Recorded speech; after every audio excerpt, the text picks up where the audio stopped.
I welcome you once again, DC e-learning process. Now I will move to the insolvency of partners, important aspects, application of Garner versus Murray rule and calculation of capital ratio.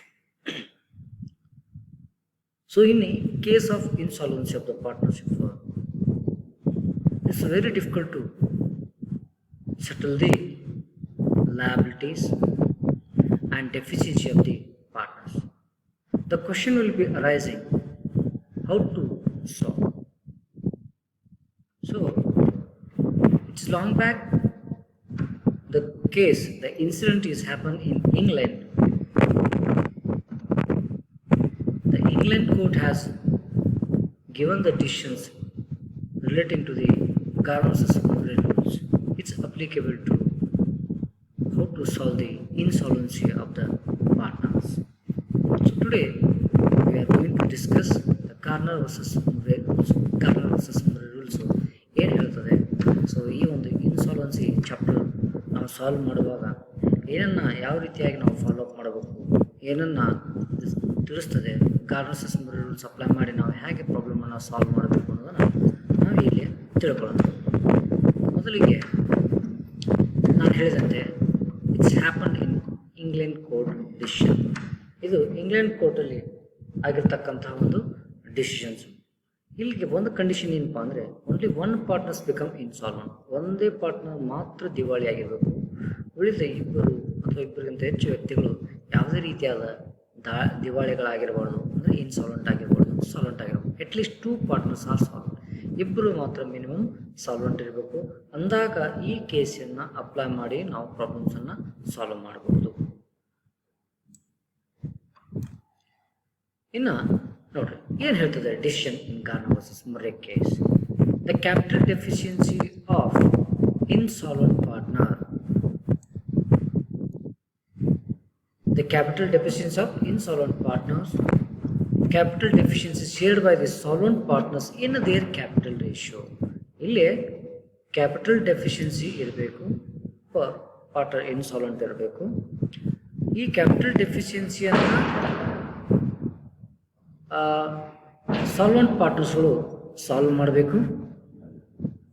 Capital deficiency shared by the solvent partners in their capital ratio. So ಇಲ್ಲಿ ನಾವು capital ratio ಹೇಗೆ calculation ಮಾಡ್ತಾರೆ, ಆ capital ratio base ಮೇಲೇ ನಾವು ಈ solvent ಪಾರ್ಟ್ನರ್ಸನ್ನು ಏನೋ ಒಂದು ಡೆಫಿಷಿಯನ್ಸಿ ಇದೆ ಅದನ್ನು ನಾವು ಸೆಟಲ್ ಮಾಡ್ತೀವಿ. ಸೊ ಹಾಗಾದರೆ ಕ್ಯಾಪಿಟಲ್ ರೇಷಿಯೋ ಹೇಗೆ ಕ್ಯಾಲ್ಕುಲೇಷನ್ ಮಾಡಬೇಕು ಅನ್ನೋದನ್ನು ಮುಂದಿನ ಕೆಲವು ನಿಮಿಷಗಳ ನಂತರ ತಿಳ್ಕೊಳ್ಳೋಣ. ಇಫ್ ಲಾಸ್ ಆನ್ ರಿಯಲೈಜೇಷನ್, ನಾನು ಆಲ್ರೆಡಿ ಹಿಂದೆ ಹೇಳಿದ್ದೇನೆ, ರಿಯಲೈಜೇಷನಲ್ಲಿ ಏನು ಲಾಸ್ ಆಗುತ್ತೆ ಅಷ್ಟು ಸಮಾದ ಅಮೌಂಟನ್ನು ಸೊ ಯಾರು ಸಾಲ್ವೆಂಟ್ ಪಾರ್ಟ್ನರ್ಸು ಶೇರ್ ಮಾಡ್ಕೋಬೇಕಾಗ್ತದೆ. ಅಂದರೆ if loss on realisation the solvent partner should bring cash equal to their respective share of loss ಅಂತ ಹೇಳ್ತೇನೆ. ಅಂದರೆ ಏನು ರಿಯಲೈಜೇಷನ್ ಲಾಸ್ ಆಗ್ತದೆ ಅದನ್ನು ಏನು ಸಾಲ್ವೆಂಟ್ ಪಾರ್ಟ್ನರ್ ಶೇರ್ ಮಾಡಿರ್ತಾರೆ, ಶೇರ್ ಆಗಿರ್ತಾರೆ, ಅವರು ಹಂಚಿಕೆ ಮಾಡ್ತಾರೆ, ಅದೇ ಸೇಮ್ ಅಮೌಂಟನ್ನು ಮತ್ತೆ ಹೊಸದಾಗಿ ಕ್ಯಾಶನ್ನು ಅದೇ ಸೇಮ್ ಈಕ್ವಲ್ ಅಮೌಂಟನ್ನು ಕ್ಯಾಶ್ ಆಗಿ ಅವರು ಕೊಡಬೇಕಾಗ್ತದೆ. ಇದು ಗಾರ್ನರ್ ವರ್ಸಸ್ ಮರ್ರೆ ರೂಲ್ಸ್ ಹೇಳ್ತಕ್ಕಂಥ ರೂಲ್ ಆಗಿದೆ. If a profit on realisation the question of bringing cash does not arise. ಯಾವುದೇ ರೀತಿಯಾದಂತಹ ಒಂದು ವೇಳೆ ರಿಯಲೈಜೇಷನ್ ಅಕೌಂಟಲ್ಲಿ ಪ್ರಾಫಿಟ್ ಇದ್ದರೆ it does not require to contribute any amount to the ಅಂದರೆ to solve the deficiency of the insolvent partners. So ಆವಾಗ cash ಹಾಕುವಂಥ ಅವಶ್ಯಕತೆ ಇರೋದಿಲ್ಲ. ಸೊ ಪ್ರಾಫಿಟ್ ಆಗಿರ್ತೈತಿ. ಸೊ ಆ ಪ್ರಾಫಿಟ್ ಅಮೌಂಟನ್ನೇ ಸೊ ಸೆಟ್ಲ್ ಮಾಡಿಕೊಂಡು ಸೊ ಅದನ್ನು ಅವನ ಅಕೌಂಟನ್ನು ಕ್ಲೋಸ್ ಮಾಡ್ತಾರೆ. ಸೊ ಇದು decisions of Garner versus Murray rules. ಮುಖ್ಯವಾಗಿ ತಿಳ್ಕೊಬೇಕಾಯ್ತು ಅಂದರೆ ಅಲ್ಲಿ ಕ್ಯಾಪಿಟಲ್ ಡೆಫಿಷಿಯನ್ಸಿ ಒಬ್ಬ ಇನ್ಸಾಲ್ವೆಂಟ್ ಪಾರ್ಟ್ನರ್ ಇರ್ತದೆ. ಆ ಕ್ಯಾಪಿಟಲ್ ಡೆಫಿಷಿಯನ್ಸನ್ನು ಸಾಲ್ವೆಂಟ್ ಪಾರ್ಟ್ನರ್ಸು ಕ್ಯಾಪಿಟಲ್ ರೇಷಿಯೋ ಮೇಲೆ ಹಂಚಿಕೆ ಮಾಡಿಕೊಂಡು ಅದನ್ನು ದುಡ್ಡು ತುಂಬಬೇಕು.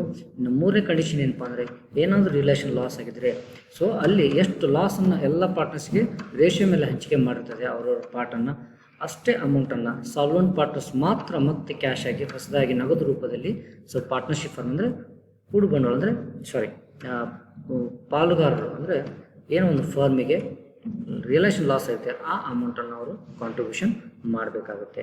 If there is a profit no ಅಂದರೆ ರಿಲೇಷನಲ್ಲಿ ಏನಾದರೂ ಪ್ರಾಫಿಟ್ ರಿಲೇಷನ್ ಆಗುವಾಗ ಏನಾದರೂ ಪ್ರಾಫಿಟ್ ಆದರೆ it does not require to contribute any amount to the firm. So ಇದು ಕಂಡೀಷನ್ ಹೇಳ್ತದೆ. ಹಾಗಾದರೆ ಇದನ್ನು ಅಪ್ಲಿಕೇಬಲ್ ಮಾಡೋದು ಯಾವಾಗ? ಸೊ ಈ ಅಪ್ಲಿಕೇಶನ್ ಯಾವಾಗ ಅಪ್ಲೈ ಆಗುತ್ತೆ ಇನ್ ಇಂಡಿಯಾದಲ್ಲಿ ಅಂತಂದರೆ, so there is no agreement to the contrary. ಯಾವುದೇ ರೀತಿಯಾದಂಥ ತೊಂದರೆ, ಸೊ ಅಪೋಸಿಟ್ ಇರಬಾರ್ದು ಅಗ್ರಿಮೆಂಟಲ್ಲಿ ಅಪೋಸಿಟ್ ಇಲ್ಲ ಅಂತಂದ್ರೆ, ಏನು ಕಾಂಟ್ರರಿ ಇಲ್ಲ ಅಂತಂದರೆ ಇದು ಅಪ್ಲಿಕೇಬಲ್ ಆಗುತ್ತೆ. The capitals of partners not in profit sharing ratio. So ಅವ್ರ ಕ್ಯಾಪಿಟಲ್ ಏನು ಪಾರ್ಟ್ನರ್ಸ್ದು ಕ್ಯಾಪಿಟಲ್ ಇರ್ತದೆ ಮತ್ತು ಪ್ರಾಫಿಟ್ ಶೇರಿಂಗ್ ರೇಷಿಯೋ ಎರಡು ಸೇಮ್ ಆಗಿರಬಾರ್ದು. The capitals of partners are not in profit sharing ratio ಆಗಿರ್ತದೆ, ಅದಕ್ಕೆ ಸಮವಾಗಿರಬಾರ್ದು ಅಂತ ಹೇಳ್ತಾರೆ. There must be capital deficiency in a partners capital account. So ಇಲ್ಲೇ ಈ ಒಂದು ಏನು 3 ಜನ ಇದ್ದಾರೋ 4 ಜನ ಇದ್ದಾರೋ ಪಾರ್ಟ್ನರ್ಸು ಎಷ್ಟು ಜನ ಇದ್ದಾರೋ ಗೊತ್ತಿಲ್ಲ, ಅಲ್ಲಿ ಮಾತ್ರ ಕ್ಯಾಪಿಟಲ್ ಡೆಫಿಷಿಯನ್ಸಿ ಇದ್ದಾಗ ಮಾತ್ರ ಈ ಗಾರ್ನರ್ ವರ್ಸಸ್ ಮರ್ರೆ ರೂಲ್ಸನ್ನು ನಾವು ಅಪ್ಲೈ ಮಾಡಲಿಕ್ಕೆ ಬರ್ತೇವೆ. ಒಂದು ವೇಳೆ ಇರದೇ ಇದ್ದರೆ ಸೊ ಇಂಡಿಯಾದಲ್ಲಿ ಗಾರ್ನರ್ ವರ್ಸಸ್ ಮರ್ರೆ ರೂಲ್ಸನ್ನು ಅಪ್ಲೈ ಮಾಡಲಿಕ್ಕೆ ಆಗೋದಿಲ್ಲ. ಇನ್ನು ಕ್ಯಾಪಿಟಲ್ ರೇಷಿಯೋ ಹ್ಯಾಕ್ ಕಂಡುಹಿಡಿತಾರೆ? Ratio between capital balance of solvent partners. So ratio between capital balance of solvent, ಏನು ಸಾಲ್ವೆಂಟ್ ಪಾರ್ಟ್ನರ್ಸ್ ಅದು ಕ್ಯಾಪಿಟಲ್ ಬ್ಯಾಲೆನ್ಸ್ ಇರ್ತದೆ, ಅದರ ಮೇಲೆ ಈ ಕ್ಯಾಪಿಟಲೇಷನ್ ತೆಗೆದರೆ capital balance of solvent partners just before dissolution. ಏನೋ ಒಂದು ಸಂಸ್ಥೆ ಮುಚ್ಚಿ ಹೋಗ್ತಾ ಇರ್ತದೆ, ಡಿಸೊಲ್ಯೂಷನ್ ಆಗ್ತಿರ್ತದೆ, ವೈಂಡ್ ಅಪ್ ಆಗ್ತದೆ, ಅದಕ್ಕಿಂತ ಬಿಫೋರ್ ಆ ವೈಂಡ್ ಅಪ್ ಆಗೋಕ್ಕಿಂತ ಡಿಸೊಲ್ಯೂಷನ್ ಆಗೋಕ್ಕಿಂತ ಬಿಫೋರ್ ಇರ್ತಕ್ಕಂಥ ರೇಷನ್ ಕ್ಯಾಪಿಟಲ್ ಬ್ಯಾಲೆನ್ಸನ್ನು ಅದು ಕ್ಯಾಪಿಟಲ್ ರೇಷಿಯೋ ಆಗಿರ್ತೈತಿ. ಯೂಸ್ ಟು ಶೇರ್, ಈ ಕ್ಯಾಪಿಟಲ್ ರೇಷನ್ ಎದಕ್ಕೆ ಯೂಸ್ ಮಾಡ್ತಂದ್ರೆ use to share the capital deficiency of insolvent partners. ಏನು ಒಂದು ಇನ್ಸಾಲ್ವೆಂಟ್ ಪಾರ್ಟ್ನರ್ಸ್ ಡೆಫಿಷಿಯನ್ಸಿ ಇದೆ ಅದನ್ನು ರಿಸಾಲ್ವ್ ಮಾಡಲಿಕ್ಕೆ, ಅದನ್ನು ಸಾಲ್ವ್ ಮಾಡಲಿಕ್ಕೆ, ಅದನ್ನು ತುಂಬಿಕೊಡ್ಲಿಕ್ಕೆ ಈ ಒಂದು ಕ್ಯಾಪಿಟಲ್ ರೇಷನ್ನು ಕಂಡುಹಿಡಿತಾರೆ, ಅಂದರೆ ಅದನ್ನು ಯೂಸ್ ಮಾಡ್ಕೋತಾರೆ. ಇನ್ನು ಇಲ್ಲಿ 2 ಮೆಥಡ್ಗಳು ಬರ್ತವೆ ನಾವು ಕ್ಯಾಪಿಟಲ್ ರೇಷಿಯೋ ಕಂಡುಹಿಡಿಯುವಾಗ. ಒಂದು ಫ್ಲಕ್ಚುಯೇಟಿಂಗ್ ಮೆಥಡ್ ಮತ್ತು ಫಿಕ್ಸ್ಡ್ ಕ್ಯಾಪಿಟಲ್ ರೇಷಿಯೋ ಅಂತ ಬರ್ತದೆ. ನಾವು ಮೊದಲಿಗೆ ಫ್ಲಕ್ಚುಯೇಟಿಂಗ್ ಕ್ಯಾಪಿಟಲ್ ಮೆಥಡ್ ಇದ್ದಾಗ ಹೇಗೆ ಕ್ಯಾಲ್ಕುಲೇಷನ್ ಮಾಡೋದು, ಹೇಗೆ ಮಾಡ್ತಾರೆ ಅನ್ನೋದನ್ನು ತಿಳ್ಕೊಳ್ಳೋಣ. The proportion of the capital ratio of solvent partner goes on changing. ಅಂದರೆ ಏನು ಮೊದಲಿಗೆ ಒಂದು ಹಂತದಲ್ಲಿ ಏನು ತಾವು ಜಾಯ್ನ್ ಆಗುವಾಗ ಇರ್ತಕ್ಕಂಥ ರೇಷಿಯೋ ಅದು ವರ್ಷದಂತೆ ಚೇಂಜ್ ಆಗ್ತಾನೆ ಬರ್ತದೆ, ಅದಕ್ಕೆ ಫ್ಲಕ್ಚುಯೇಟಿಂಗ್ ಕ್ಯಾಪಿಟಲ್ ಅಂತ ಹೇಳ್ತೀವಿ. ಸೊ ಆ ಒಂದು ಫ್ಲಕ್ಚುಯೇಟಿಂಗ್ ಕ್ಯಾಪಿಟಲ್ ಅಂದರೆ ಅವ್ರ ಕ್ಯಾಪಿಟಲು ಸಂಸ್ಥೆಯಲ್ಲಿ ಲಾಭ ಆ್ಯಡ್ ಆಗ್ತದೆ, ಲಾಸ್ ಇರ್ತಕ್ಕಂಥದ್ದು ಡಿಡಕ್ಟ್ ಆಗ್ತದೆ, ಕೊನೆಗೆ ಬರ್ತಕ್ಕಂಥದ್ದು ಏನು ಅವ್ರ ಕ್ಯಾಪಿಟಲ್ ಮೇಲೆ ಏನು ರೇಷಿಯೋ ಬರ್ತದೆ ಆ ರೇಷಿಯೋ ನಾವು ಕ್ಯಾಪಿಟಲ್ ರೇಷಿಯೋ ಅಂತ ಹೇಳ್ತೀವಿ ನಾವು. ಅಂದರೆ ಪ್ರತಿ ವರ್ಷ ಪ್ರಾಫಿಟ್ ಆಗೋದಾಗ ಅವ್ರ ಕ್ಯಾಪಿಟಲ್ ರೇಷಿಯೋನು ಚೇಂಜ್ ಆಗ್ತದೆ, ಅದಕ್ಕೆ ಫ್ಲಕ್ಚುಯೇಟಿಂಗ್ ಕ್ಯಾಪಿಟಲ್ ಮೆಥಡ್ ಅಂತ ಹೇಳ್ತಾರೆ.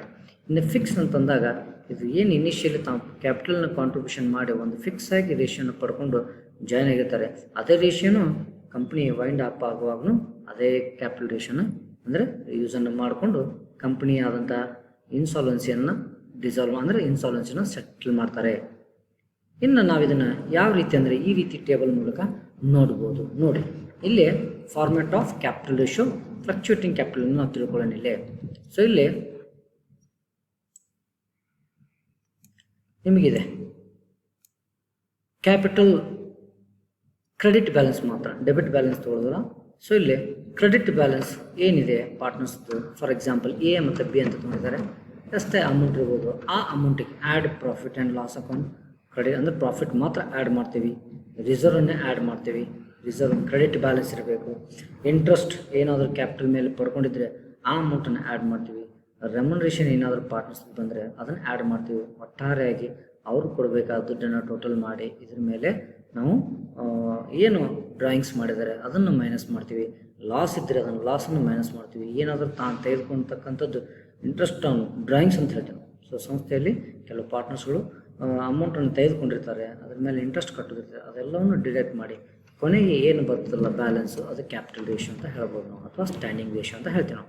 So I will repeat, capital balance which is showing in the balance sheet, that is the credit balance of partners we are taking here, and we are adding all the profits, okay, reserves, interest on capitals and remuneration of partners. Okay, so in that we are going to deducting drawings which is made by the partners from the firm. Okay, profit and loss account of the, it's nothing but loss it is happened in the organization, that we are going to deduct, and interest on drawings.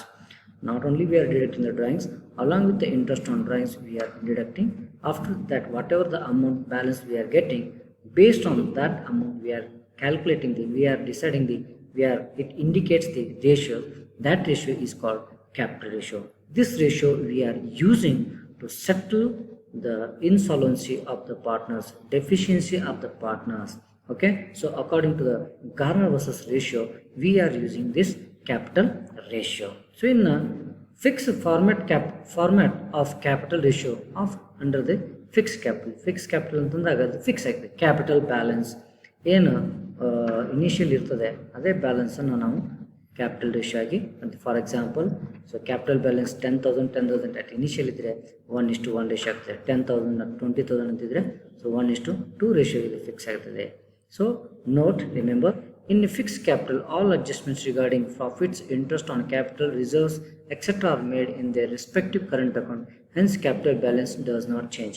ಇಲ್ಲಿ ಮುಖ್ಯವಾಗಿ ನಾವು ತಿಳ್ಕೊಬೇಕಾಯ್ತು ಏನಪ್ಪ ಅಂತಂದರೆ, ಈ ಒಂದು fix capital ನಾವು problem solve ಮಾಡುವಾಗ so ಏನಾದರೂ ಸಂಸ್ಥೆಯಲ್ಲಿ ಆಗ್ತಕ್ಕಂತಹ ಅಂದರೆ ಪಾರ್ಟ್ನರ್ಸ್ ಸಂಬಂಧಪಟ್ಟಂಥ ಅಡ್ಜಸ್ಟ್ಮೆಂಟ್ಸ್ಗಳನ್ನು ಏನೇ ಆಗಿರ್ಬೋದು, ರಿಸರ್ವ್ಸ್ ಆಗಿರ್ಬೋದು, ಪ್ರಾಫಿಟ್ಸ್ ಆಗಿರ್ಬೋದು, ಇಂಟ್ರೆಸ್ಟ್ ಆಗಿರ್ಬೋದು, ಅವ್ರು ಸಂಬಂಧಪಟ್ಟಂಥ ಏನೇ ಡ್ರಾಯಿಂಗ್ಸ್ ಆಗ್ಬೋದು, ಇಂಟ್ರೆಸ್ಟ್ ಆನ್ ಡ್ರಾಯಿಂಗ್ಸ್ ಆಗಿರ್ಬೋದು, ಇವೆಲ್ಲವನ್ನೂ ನಾವು ಕರೆಂಟ್ ಅಕೌಂಟ್ ಅಂತ ಆ ಪಾರ್ಟ್ನರ್ ಎ ಆಗಿರ್ಬೋದು, ಪಾರ್ಟ್ನರ್ ಬಿ ಆಗಿರ್ಬೋದು, ಅವ್ರ ಹೆಸರಲ್ಲಿ ಕರೆಂಟ್ ಅಕೌಂಟ್ ಅಂತ ತೆಗಿತೀವಿ. ಈ ಎಲ್ಲ ಅಡ್ಜಸ್ಟ್ಮೆಂಟ್ಸ್ಗಳನ್ನು ಅಲ್ಲಿ ನಾವು ಅಂದರೆ ಆ ಅಡ್ಜಸ್ಟ್ಮೆಂಟ್ ಅಲ್ಲಿ ತೋರಿಸ್ತೀವಿ ನಾವು, ಆ ಅಡ್ಜಸ್ಟ್ಮೆಂಟ್ ಅಲ್ಲಿ ಮಾಡ್ತೀವಿ.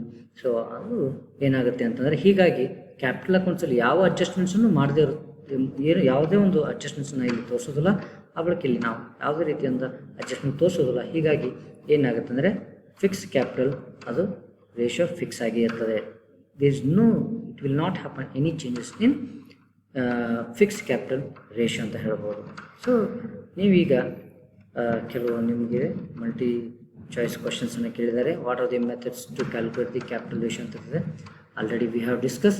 ದಟ್ ಈಸ್ ಫಿಕ್ಸ್ ಕ್ಯಾಪಿಟಲ್ ಮತ್ತು ಫ್ಲಕ್ಚುಯೇಟಿಂಗ್ ಕ್ಯಾಪಿಟಲ್ ಮೆಥಡ್ಸ್ ಇದ್ದಾವೆ. When to apply Garner versus Murray rules. Okay, 1 partners insolvent ಇರಬೇಕು, 2 ಪಾರ್ಟ್ನರ್ಸು ಸಾಲೆಂಟ್ ಇರಬೇಕು. ಅಂಥ ಸಮಯದಲ್ಲಿ ನಾವಿಲ್ಲಿ ಇದನ್ನು ಅಪ್ಲೈ ಮಾಡ್ತೀವಿ. ಸೊ ಉಳಿದ ಸಮಯದಲ್ಲಿ ಇದನ್ನು ಅಪ್ಲೈ ಮಾಡೋದಿಲ್ಲ. ಇನ್ನು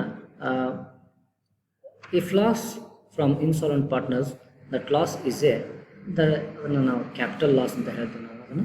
ಸೊ ಆನ್ಸರ್ ಇಸ್ ಬಿ. ಇನ್ನು ನಿಮಗೆ ರೆಫರೆನ್ಸ್ ಆಗಿ SN ಮಹೇಶ್ವರಿ ಈ ಪುಸ್ತಕಗಳನ್ನು ನೀವು ಈ ಒಂದು ಚಾಪ್ಟರ್ಗೆ ಬಳಕೆ ಮಾಡೋದು, ಅಥವಾ ಲೋಕಲ್ ಆಥರ್ಸನ್ನು ನೀವು ಪುಸ್ತಕಗಳನ್ನು ಉಪಯೋಗಿಸಿಕೊಂಡು ನೀವು ಇದನ್ನು ಇನ್ನೂ ಹೆಚ್ಚಿನ ಮಟ್ಟದಲ್ಲಿ ತಿಳ್ಕೋಬೋದು. ಧನ್ಯವಾದಗಳು. Thank you.